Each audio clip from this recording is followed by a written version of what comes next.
O primeiro episódio sobre terapia comportamental fez tanto sucesso, vocês falaram tanto, que a gente resolveu gravar a parte 2 sobre terapia comportamental. Esse é o segundo episódio do Renalcast, um podcast original da Renal Clinic, produzido pela ON Comunicação. Comigo aqui nos estúdios temos Dandra Fernandes, a doutora Dandra Fernandes, que é psicóloga em especialização ABA da Renal Clinic. Seja bem-vinda, doutora Dandra, ao nosso Renalcast. Eu que agradeço por estar aqui hoje, né? Uma ótima oportunidade para esclarecer, né, o assunto para muitos pais, para muitos responsáveis, para as pessoas que estão entrando hoje, né, na área também da psicologia, na especialidade ABA. E eu estou aqui hoje para tirar as dúvidas. Perfeito. Bom, para a gente começar o nosso bate-papo, eu gostaria de saber, na sua visão, se ainda existe muita desinformação sobre o autismo. Bom, na verdade, né, hoje a internet ela tá cheia aí de informações. O que ocorre é que tem muitas pessoas, além de preconceituosas, né, pessoas que não estão inteiradas aí no assunto, né, entra também a questão da sociedade que tem a dificuldade de falar sobre o assunto. Então, ocorre essa questão da desinformação. E muitos pais também que estão entrando agora, né, recentemente, e estão ficando inteirados no assunto. A gente ouve falar muito sobre essa parte de método ABA, né, especialização em ABA, mas eu queria que você explicasse pra gente, em linhas gerais, o que é o ABA. O ABA, ele é a análise do comportamento aplicado, né? Então, ela vai estudar, de fato, né, essa parte aí do cognitivo da criança, né, do desenvolvimento dela. Com outro auxílio de outros terapeutas também, né? Assim, com o auxílio da fono, da TO, que vai trabalhar a questão sensorial, a fono, a parte da linguagem. Psicólogo na parte da interação, das emoções, né? E aí, trazendo uma melhor qualidade de vida pro paciente e também para os familiares, né? Porque não deixa de ser também para os familiares um adoecimento também, né? Ver a criança nesse estado, né? Ver o adolescente ou o adulto também em sofrimento. E é basicamente isso, para trabalhar as questões cognitivas, né, do desenvolvimento da criança. Você falou sobre essa série de multiprofissionais envolvidos, né? Nas terapias comportamentais, aplicado aos autismo também. Qual a importância de ter uma equipe multidisciplinar trabalhando essa criança, esse adolescente? Sim. Assim, logo, né, na infância, é muito importante, né, os pais, eles sempre estarem acompanhados do pediatra, né? É eles que vão dar ali o norte da criança, do desenvolvimento da criança. Assim como, né, no início surge logo os primeiros sinais. O atraso de fala, que aí é importante, né, tá acompanhado da fono. Quando a gente chama também aquele bebê, né, e aquele bebê não olha, mesmo que a gente chame pelo nome, aí é importante buscar um otorrino, que o otorrino vai investigar se tem alguma questão auditiva. Assim como também, né, é trabalhado com as crianças a questão da mímica, né, do cadê o nenê? E fazer aquelas brincadeirinhas e o bebê acaba não reagindo. Então, é importante também estar sempre atento em relação a isso, né? Como também, né, o início do prezinho da escola, que é quando é trabalhada ali aquelas questões, né, sociais, e aquela criança acaba ficando mais reclusa, mais no cantinho dela. E aí, também estar em contato com o professor, né, com a parte pedagógica. Então, tem vários ali em volta que a gente pode estar desde a infância acompanhando a criança. O que alguns pais acabam não percebendo. Por isso que é importante o acompanhamento de toda a equipe, né? Assim como, né, algumas crianças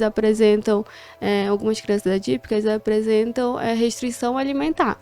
Aí é importante buscar quem? Né, um nutricionista, que ele vai trabalhar justamente essa questão da alimentação, o que a criança gosta mais, né? Interar mais ali na alimentaçãozinha do bebê. Por isso que é muito importante, então, desde jovem, né, tá em contato com essas terapias aí, com essa equipe multiprofissional. A gente vê muito, eu pelo menos já ouvi muitos casos também de pessoas que ou não buscam auxílio de um profissional. E também, como você bem falou, a questão do preconceito, né? Sim. Que muitas das vezes parte da própria família, em não aceitar um diagnóstico. Sim. Ou ter medo de levar o filho para buscar um diagnóstico e dizer não. Porque muitos deles ainda encaram isso como um problema, como, né? Então, inclusive, é meio que cultural também, né? Tem aquela questão, não, isso é criança mimada, isso é birra. Sim. Então, eu queria que tu pudesses dar uma palavra para esses pais, mães, para todas essas pessoas que estão no entorno dessa criança ou desse adolescente. Quando que esses sinais, você falou alguns quando ela é criança, né? Mas quando que esses sinais são mais latentes, eu diria assim? Quando que tu realmente precisa olhar com atenção e cuidado para essa criança e não achar que é birra, não achar que é criança mimada, é paparicado, é criado por vó, né? Que fala. O que a gente pode, né, ter essa noção? Hoje, o que ocorre, né? Muitos pais, eles estão até recebendo esse diagnóstico tardio, né? Porque como é também algo genético, né? A causa, né? Uma causa genética. Quando a criança vai lá, os pais acabam se identificando. Então, aquela criança que não foi tratada desde a infância, né? Ela acaba sofrendo com bullying, né? Aí acaba tendo crise de ansiedade, acaba tendo uma adolescência conturbada. Então, por isso que é importante, desde jovem, né? Os pais estarem atentos. Porque para eles podem ser uma frescura, né? Que acabam falando, aquela criança que chora ali em ambientes muito movimentados, com barulhos, elas acabam olhando isso como frescura e na verdade não é, porque ela está em sofrimento, né? Só que elas precisam ser olhadas ali com todo cuidado. Senão pode ocorrer, né? De futuramente adolescentes virem a ter ansiedade, depressão, uma causa suicida, né? O que tem que ter um olhar muito cuidadoso em relação a isso. É muito sério a gente falar sobre o autismo, né? Hoje a gente tem até casos de pessoas aí na fase adultas, famosos mesmo, que acabam se identificando e que falam, né? Que durante a infância sofreram muito. Porque queriam socializar com outras crianças, mas não conseguia. Ou então queria ter o poder da fala e aí não conseguia. Então, assim, é muito importante os pais estarem atentos a esses pequenos olhares, né? Por isso que é importante. A gente fala também sobre o autismo, também ele é amor, né? É um amor que a gente tem que estar sempre atento, sempre com cuidado, né? É uma empatia pelo outro, é o cuidado pelo outro. Então, os papais e as mamães, não é só frescura, gente. Tem que sim ter um olhar mais cuidadoso, um olhar mais com amor, né? Para os nossos bebês. Querendo ou não, eles vão ser o futuro lá na frente. E você consegue enxergar, assim, no primeiro episódio a gente ouviu o Dr. Richard falando que a gente tem uma mudança, né, nesse comportamento, nesse hábito, nessa busca pelo auxílio médico, né? Então, você consegue enxergar essa mudança mais, digamos assim, visível, mais forte nessas novas gerações de papais e mamães buscando se informar, se inteirar e buscar ajuda especializada em relação ao que era antigamente? Como você me perguntou, né, no início, como é que tá a questão das informações hoje? Hoje a internet ela tá ali para justamente, né, explorar mais essas questões de saúde, não só de autismo, mas como outras questões. A gente sempre procura, a gente mesmo procura na internet, lá no Google, né, os sintomas e identifica e busca o profissional. É assim também que ocorre com alguns papais e mamães. Mas o que não ocorre? Aquela população que é mais humilde, ela não tem o apoio, né, do nosso governo ou então das pessoas superiores. Então elas acabam não tendo essas informações. E aí o que ocorre? É justamente a falta de informação nessa parte aí também. Mas assim como também, né, nas outras classes, né, algumas pessoas que são mais preconceituosas e aí acabam fechando os olhos para isso. E aí volta para aquela questão, né, do preconceito. Não, eu não aceito, não é. E aí a criança, ao invés dela progredir com as terapias, ela acaba regredindo. Então, assim, tem duas partes, né? Tem dois fatores aí importantes. Tá. A gente tem um pequeno quadro aqui dentro do Renalcast, que é justamente o Dr. Web. A gente faz uma pesquisa, a nossa produção faz uma pesquisa de perguntas, afirmações, porque é justamente isso. Na internet a gente tem muita informação, mas também tem muita desinformação. Então a gente selecionou algumas dessas afirmações e eu queria que você comentasse a respeito. Se de fato é verdade ou é mito, uma fake news, uma informação falsa, tá bom? A primeira delas é que diz assim: o autismo não é uma doença. Tá. O autismo, ele realmente não é uma doença. O que ocorre, né? Durante a nossa formação, a gente, na barriga, né, da nossa mãe, acaba não conseguindo desenvolver alguns neurotransmissores, né? O que pode vir a ocorrer. Mas assim também, como eu te falei, a questão da genética, né? Então, portanto, o autismo ele não é uma doença, né? Ele não tem cura. O que a gente vai trabalhar é nas terapias, né? Tendo uma progressão, ajuda medicamentosa, mas não tem cura. Então, não é uma doença. Certo. E se a gente for classificar, ele é um transtorno, correto? Isso. Tá. A próxima afirmação diz assim: todos os autistas são agressivos. Tá. A gente não pode generalizar, né? Ninguém. Assim como nós mesmos também a gente não generaliza. Também o que ocorre, né? Tem níveis de suporte. O nível de suporte 1, que é o leve, o nível de suporte 2, né? Que é o moderado, e o nível de suporte 3, que é o grave. E aí o que ocorre? Nesse nível de suporte 3, pode sim haver alguns autistas agressivos, né? Mas por quê? Porque eles não conseguem ali filtrar o que faz bem para ele e o que faz bem para outra pessoa. Assim como a gente também no nosso momento de estresse, de raiva, às vezes a gente faz algo que depois a gente até repensa, né? Algumas pessoas também acabam bebendo, vamos dizer assim, né? E aí acabam extrapolando. E o que ocorre? No outro dia fica com aquela, né, ressaquinha moral. E é isso, sabe? Eles não conseguem filtrar, mas a gente consegue. Mas em alguns momentos a gente também não consegue. Então não necessariamente todos sejam, né? Através do auxílio medicamentoso, das terapias, a gente vai trabalhando essas questões. E quais situações, só abrir um parênteses aqui, quais situações podem levar, por exemplo, a essa criança ou adolescente autista a ficarem agressivos, por exemplo? Muitos autistas, eles têm dificuldade com a frustração. Então, tudo que vai de contra ele pode gerar ali um quadro, né, de desregulação, que a gente chama. Que é quando a pessoa ela não consegue lidar com a frustração e aí fica com raiva, fica estressada, grita, ou então ela se bate, né? Ou ela auto se mutila. E aí pode vir gerar até essa agressão, ou até mesmo as questões emocionais, né? Raiva, tristeza, ou momentos de euforia. Como eu falei, elas não conseguem filtrar essas emoções e colocar ali nos quadradinhos como a gente consegue. Perfeito. A terceira e última afirmação desse nosso quadro diz assim: vacinas causam autismo. Esse foi um dos grandes, né, pontos de 2020, na verdade, né, que foi a época da pandemia, e aí teve aquela questão da vacinação, e muita gente não quiseram tomar vacina. Gente, vacina salva, assim como salvou muitas pessoas, né? A vacina, ela não é um fator. Como eu falei, ela pode ser genética, ela pode ser, né, uma questão ambiental que pode gerar o autismo.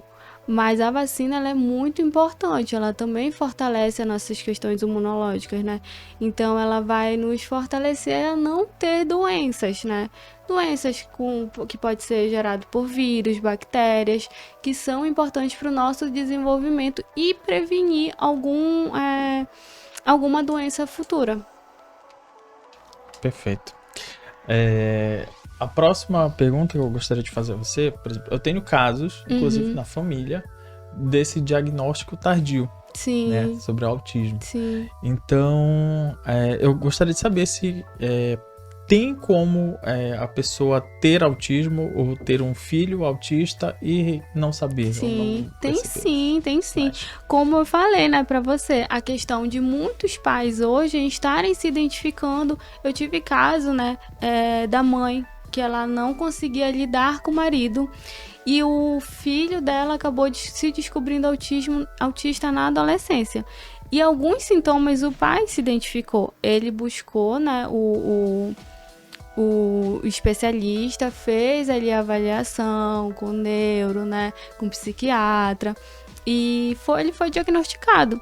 Mas aí entra aquela questão, né? Aquele pai que não olha para o filho desde a infância, ele acaba tendo uma consequência de problemas, né, durante o desenvolvimento, que gera ansiedade, a pessoa não sabe, né, ou então aquele grupo de amigos que ela não se identifica acaba fazendo algo que nem ela queria fazer, mas ela fazia só para ser aceito pela sociedade.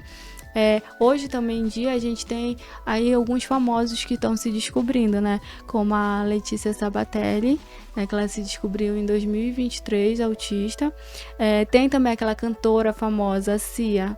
Eu não sei se você conhece. Conheço. Ela se descobriu ela se descobriu também em 2023, né? Autista. Então, assim, os níveis leves de suporte, o nível 1 de suporte, ele acaba escondendo aí. Os pais, eles acabam camuflando muito, né, isso. E a pessoa fica em constante, né, sofrimento. Por isso que é importante estar sempre acompanhado, fazendo terapia, né. Não só essas pessoas, mas a sociedade em si, né. A terapia, ela faz bem para as pessoas. Ela também ajuda as pessoas a se conhecer, né, e se identificar o que está causando aquele sofrimento. Então, é muito importante estar em acompanhamento. Perfeito. Você falou no início do nosso episódio, mas assim, eu gostaria que você trouxesse novamente pra gente, a fim de reforçar mesmo, né? Pra quem não pôde acompanhar desde o início do episódio, justamente sobre quais são esses sinais de alerta para pais, mães, responsáveis, porque assim, hoje em dia a gente vê muito certas brincadeiras, muito entre aspas, né, que fazem. Isso daí é porque é autista, ou então, eu sou autista. E então isso acaba gerando e disseminando também muita desinformação. Porque ele acaba colocando no lugar comum, sim, generalizando, generaliza diversos aspectos, qualquer coisinha que nem tem relação, mas é autista, fulano é autista. Então, assim, as crianças, é muito importante a gente ter aquele cuidado, né? Na fala. Criança que já tem 2 anos e não tá falando nada, ou então tá falando só pequenas palavras, assim, que já era pra estar falando mamãe, e só fala má, entende? É importante ali ter um olhar mais cuidadoso, não infantilizar. Ai, que bonitinho, nossa, que fofinho, lindo, olha só como ele fala. Gente, é muito importante falar como adulto mesmo. Oi, você quer água? Você quer algo? Né? E aí, para começar a perceber o desenvolvimento da fala da criança, né? Ou então aquela criança que tem dificuldade, né, em socializar, é mais retraída, né? Eu recebo também muitos adolescentes. Então, muitos pais chegam comigo e falam: olha, o meu filho, ele não tá conseguindo interagir na escola. Eu percebo que ele não faz amizade, ele não traz um amigo para dentro de casa e quer a força que a criança ou adolescente, né, acabam tendo amigos. Gente, mas isso não é dele. Então é importante ter esse olhar aí em questão de socialização, né? Um ambiente com muito barulho e a pessoa força a criança a estar nesse ambiente. É importante ter cuidado. Questão alimentar, como eu falei, né? Da restrição alimentar. Não forçar. A criança até vomita, né? Por não gostar daquele alimento. Não, questão sensorial também, né? Assim como o contato visual, a pessoa, ela acaba forçando, a gente mesmo acaba tendo essa dificuldade com algumas pessoas, né, no contato social. Então imagine para aquele adolescente ou para aquela criança, é uma dificuldade ainda maior. Então é importante, como eu falei, estar atento a esses sinais e principalmente estar em acompanhamento com uma equipe multiprofissional, né? A gente também na Renal Clínica, a gente está com um projeto aí de disponibilizar um e-book que vai estar disponibilizando informações, um guia, para orientar justamente os pais, os responsáveis, as mães, né, os irmãos, enfim, toda a família em volta. Porque não é só o pai e a mãe, a gente prende muito a nossa visão nisso. O pai e a mãe. Não, gente, quem mora com a criança? É a babá? É o pai, é a mãe, é o irmão, é a avó? Então todos ali ao redor tem que estar, né, tem que conhecer também um pouquinho. Perfeito. Bom, a gente vai chegando ao final, passa rápido, rapidinho. Poxa. A gente vai chegando ao final desse segundo episódio. Mas antes disso, eu queria que tu compartilhasses conosco onde as pessoas que estão nos assistindo podem te encontrar nas redes sociais, marcar consulta. Tá. Eu vou estar ali à disposição na clínica, né? Quem quiser pode entrar em contato, escrever aqui nos comentários, dar um like e pode tirar dúvidas, mandar pergunta, né? Tem um número também da clínica disponível, eu tô lá toda quinta e sexta, quem quiser ir, quem quiser entrar em contato também. O meu Instagram, ele não é público, ele é pessoal, tá? Mas quem quiser pode marcar uma consulta lá na clínica que eu estarei disponível. Pode encontrar informação também no Instagram da clínica, vídeos. Isso mesmo. Em todas as redes sociais, na verdade. Tá bom, perfeito então, Dandra. Muito obrigado, doutora, pela presença. Estendo o convite para próximos episódios também, pra gente discutir mais e abordar outros temas. Eu que agradeço pelo convite, foi muito legal. Espero ter ajudado alguém, né? Como eu falei, se alguém tiver alguma dúvida, quiser me buscar também nas redes sociais, pode entrar em contato, não tem problema nenhum, tá bom? Perfeito, muito obrigado. Obrigada a você. A gente vai chegando ao final do segundo episódio do Renalcast. A gente se encontra na próxima semana com o nosso terceiro episódio.